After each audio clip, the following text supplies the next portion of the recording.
It's been a year since El Paso Police Sergeant Richard Albee died in a head-on collision with a vehicle driven by a man who detectives say was impaired. Sergeant Albee and his wife, who survived, were heading to Mesa from El Paso to visit Albee's parents.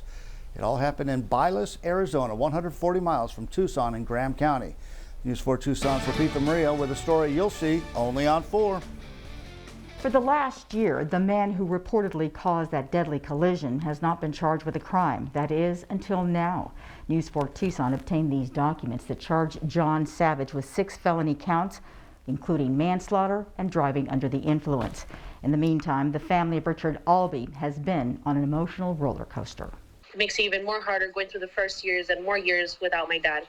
Alexia is the youngest of Richard and Norma Albee's 4 children. Her dad was a highly decorated soldier who served his country for 23 years. He also served his community for 19 years with the El Paso Police Department. He loved his job. He loved what he did. This is what's left of the truck Albee and his wife were in on February 9th, 2020. The couple was heading to Mesa from El Paso to visit Albee's parents.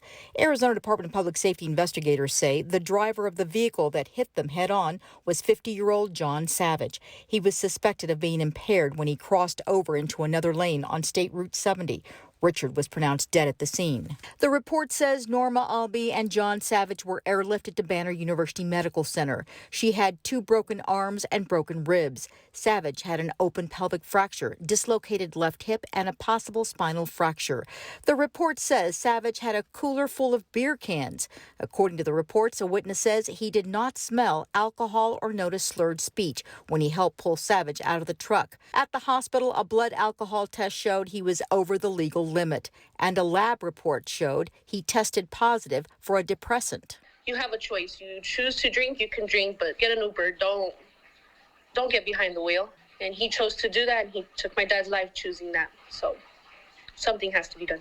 This booking photo was taken in 2018. The Graham County Sheriff's Department says the charges were driving under the influence.